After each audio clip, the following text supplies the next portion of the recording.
Alright lads, I'm SAKO Sniper, but you can call me Jack. Today we're taking a look at what I assumed Gaijin thought was going to be the new cash cow in War Thunder, but from what I'm seeing, not many people are actually enjoying this plane. Unlike the two previous big premiums added, the Su-25 and the A-10A, the Su-39 is nowhere near as competitive, arguably because it can no longer bully poor battle rating 9.0 Korean War era jets. A rare Gaijin balanced W, I guess. Despite only being slightly more modernised than the Su-25, the Su-39, which is the export name for the Su-25TM, is a whole battle rating 1.3 higher than the Tetri version, which sits at 10.0. So what do we get for such a high battle rating of 11.3? Well, not much to be honest. We do have an IRCM pod mounted on the tail. This confuses incoming infrared guided missiles. Not really that helpful in the current meta of using Fox 1 or radar homing missiles. We also have the Vikir missile, which was made infamous by the KA-50.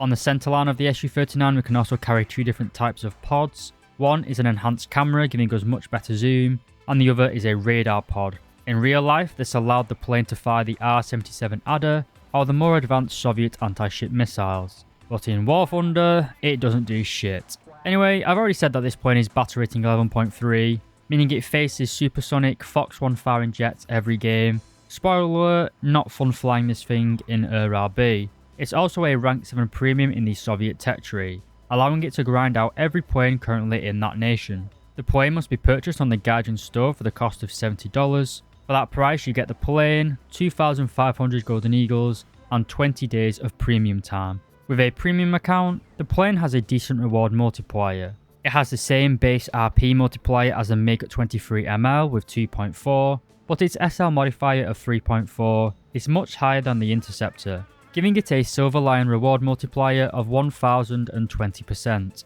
compared to the 946% of the MiG. So if you can get kills with the Su-39, it is arguably a better earner than the other rank 7 premium. But therein lies the issue, actually getting kills with this plane. The MiG-23ML is a dedicated air superiority fighter, whereas this is a ground attacker at top tier. If you'd like to know what it's like in game, and whether you should buy it, then stick around until the end of the new cool intro.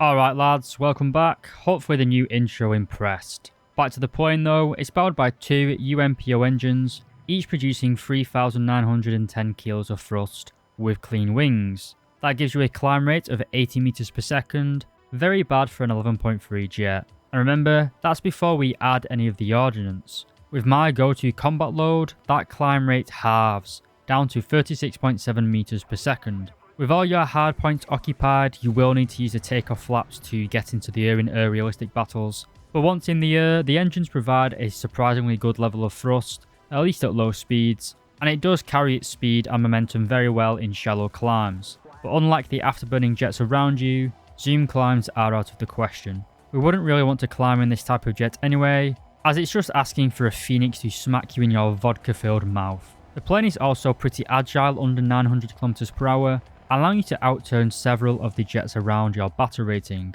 Obviously, this will only work against window lickers and F4Ss, as any competent pilot is going to energy trap you in their much more powerful jet. But if an enemy does commit to your 6, you can manage 1 or 2 turns to try and get a kill before you run out of energy, but it really is just 1 or 2 turns, as the Su-39 has horrible energy loss in turns, and with your non-afterburning engines, getting back up to a high level of energy is just very hard, especially when you're facing planes like the F-16s, which have over 300 meters per second climb rates. In many ways, the Su-39 is like a rank 7 P-47D. You want to get speed and then conserve it as best as you can, never turning unless you really have to, or you can afford to lose some speed like an enemy isn't on your 6. Like the P-47, the Frogfoot holds its energy well in shallow climbs and long turns. Unfortunately though, also like the P-47, all of the planes around the battle rating can outclimb you and out-energy you. So you may have to join the lawnmower larpers and go around ground pounding.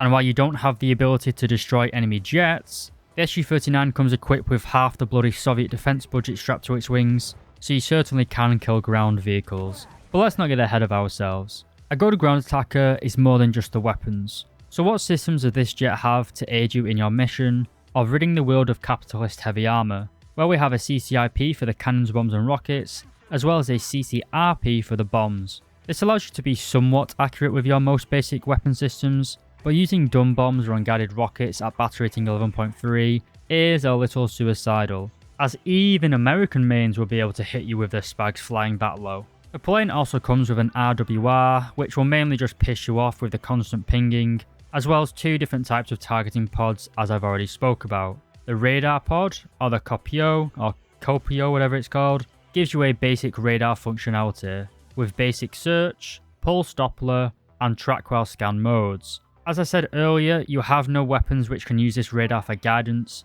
but it can be used to slave the nose-mounted camera of the Su-39. So in ground mode, if your radar picks up a moving tank, it can point your plane's camera onto that target, making it easier for you to acquire a target. Like a lot of Russian technology though, this radar pod works well in theory. I found that while good for finding the location of enemies, the tracking system is a bit janky, and overall the system is quite unreliable in practice. The other option, and the one that I use personally, is the Mercury targeting pod. This is basically just a big camera mounted under the aircraft, which takes over from the smaller nose mounted camera. The Mercury pod basically gives you the zoom and details of a helicopter's fire control system, allowing you to see the battlefield clearly at long range. But it is important to note that it does lack thermal imaging, so target acquisition is still very difficult. You are still going to have to get quite close to the battlefield, especially in sim matches so you're not accidentally team killing. And it's basically just begging to get vibe checked by a VT1.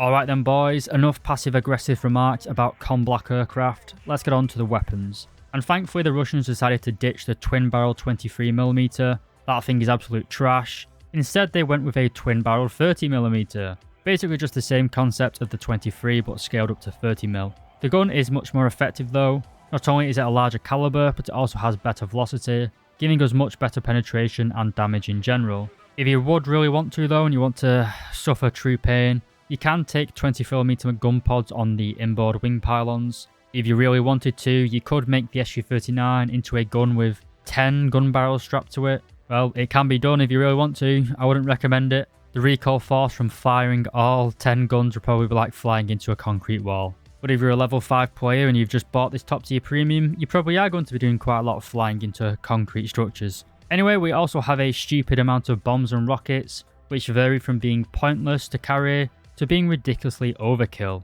Hopefully on screen, if my editing isn't as bad as I think it is, you should be seeing a cool cinematic shot of a fully laden plane. From left to right, we have the ZB500 napalm bomb, the OFAB 100 kilo bomb, OFAB 250 kilo bomb, and the OFAB 500 kilo. If we then move across the fuselage, we have the KAB 500. This differs because it is a TV guided glide bomb, basically an early Soviet PGM or precision guided missile. After that we have the OFAB 250 retarded bomb, that's not my word in YouTube so please don't ban me, and then we have the OFAB 500 retarded bomb. With the exception of the KB, none of these are really useful in ground realistic in my opinion. While you could use them to bomb bases in RRB, your slow speed is going to lead you to getting clapped well before you make it to the enemy bases. And in ground realistic, the airspace is even more hostile, so getting close to angry players who spawn SP8 at the start of a match isn't a winning strategy. So let's take a look at some more longer range weapons.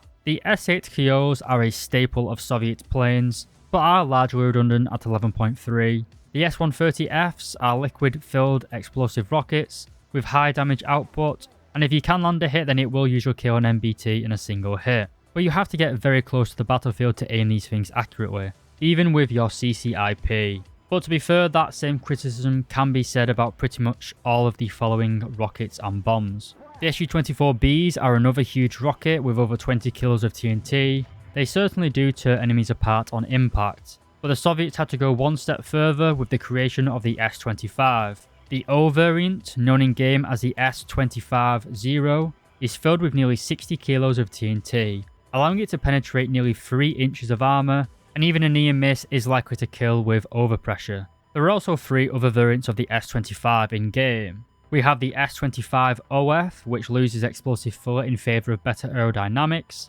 And then we have the S-25 OFM, which was designed for busting through reinforced concrete bunkers. You know, something real useful in War Thunder. And finally, in the S-25 family, we have the S-25L, a laser-guided variant. This rocket is best used in conjunction with the Mercury targeting pod. It retains 20 kilos of TNT, giving it decent killing power. Like the bombs, these rockets still rely on you getting very close to enemies, but luckily we do have some more standoff weapons. First we have the KH-25, a basic laser-guided missile with a warhead containing 119 kilos of TNT. That's followed by the KH-25L, which in real life used a tandem warhead, allowing it to penetrate much further into reinforced concrete structures. Again, like the S-25 OFM, not really that useful in War Thunder, but a nice addition I guess. The laser seeker head from the KH-25s was then later used on the KH-29. This new missile was essentially just a slightly longer range version of the 25,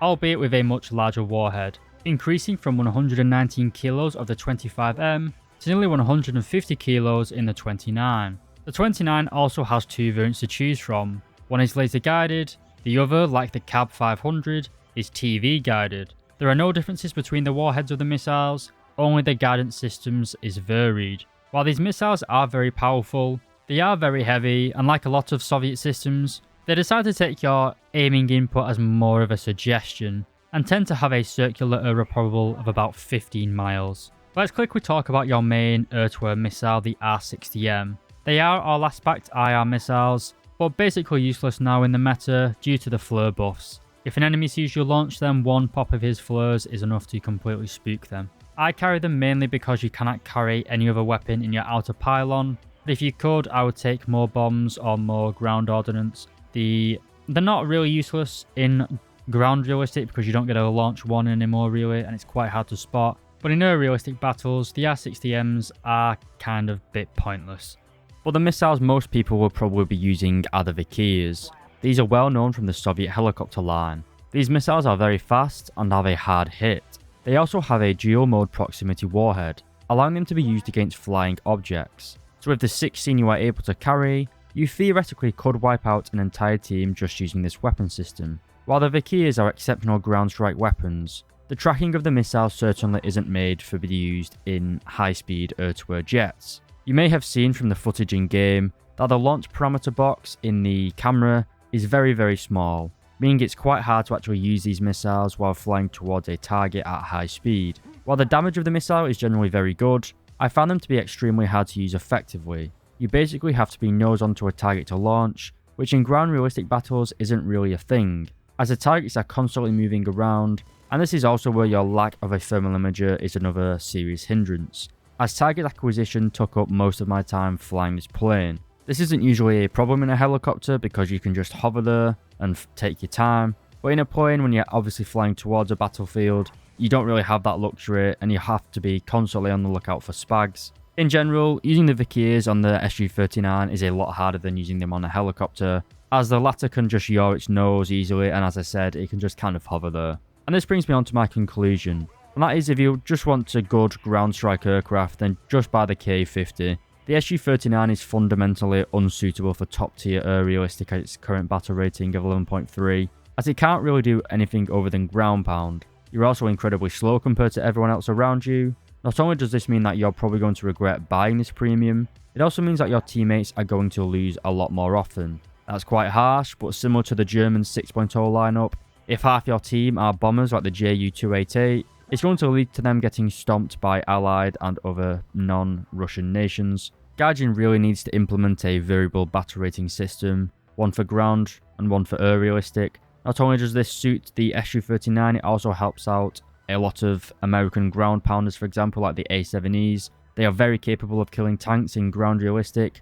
but have no real chance of being effective in high tier air realistic battles. In ground realistic though, the missiles like the KH-29T are fantastic at knocking out long range SPAs like the ADATs for example, as they travel at very high speed and have a large warhead. But this is really where the positives end. Again, the Su-39 doesn't really have any advanced features that single it out from other vehicles in the Soviet tech tree. The MiG-27K is both faster and has a similar weapon loadout, with the exception of the Vikirs. It gives you basically the same firepower as the Su-39, but with much better survivability. It's also completely free in the tech tree. So, is this premium worth $70? Well, no, it simply isn't. It's not a good grinder, and it isn't particularly good at spotting tanks, giving it poor efficiency in ground realistic. Helicopters perform much better in the tank hunter role, which is in why real life you see Su-25s flying around firing rockets into space, and then you go on Telegram and see gun camera footage of Mi-28s blowing up another M113. At its current battle rating, the Su-39 just doesn't really have a particularly effective role to carry out. There are other vehicles that do all the jobs better. The Ka-50, for example, is better in ground realistic, and the MiG-23ML is a far better grinder in air realistic. Hey lads, if you made it this far into the video, then thank you so much for watching. I really do appreciate it. I have a whole load of other content on my channel, including tutorials and other vehicle reviews, so why not give them a watch, and if you like them, please do consider subscribing. Thanks again for watching though boys, I've been SAKO, and I'll see you in the next video.